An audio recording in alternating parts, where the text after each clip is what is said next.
الله د امت نه پوهه ته پوهه ورکړه، د امت پوهانو ته په پوهه باندې عمل آسان کړه، د امت عمل کوونکو ته اخلاص نصیب کړه، او د امت اخلاص والا د ټولو آفتونو نه بچ ځان لپاره دعا، ملت لپاره دعا، امت لپاره دعا.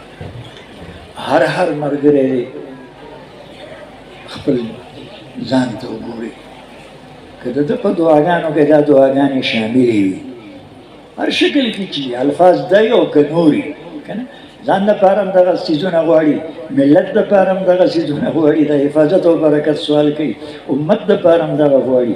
په خپل حالت باندې دی الحمدلله رب العالمین وایي. په دې مجلس کې ناسته کې ګټه وکړه، څه وکړه؟ ګټه وکړه. او که چاته معلومه نه یا چاته معلومه دي خو عمل کې نشته، غفلت شکار دی، نو بیا دې په خپل حالت استغفر الله العظیم ووایي او دا دعاګانې وشي. دا څه به کوو که نه شي؟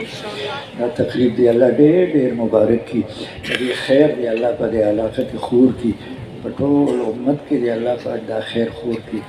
او دلته چې دا کوم محنت کېږي د دې محنت حفاظت دی الله وکړي، په دې محنت کې دی الله برکت واچوي، او دا محنت دی الله د ټول امت یوازې دا چیني د مسلمانانو نه د ټول امت مسلمه د حفاظت او برکت ذریعه وګرځوي. سبحانك اللهم وبحمدك اشهد ان لا اله الا انت استغفرك واتوب اليك وصلى الله تعالى على خير خلقه محمد واله وصحبه.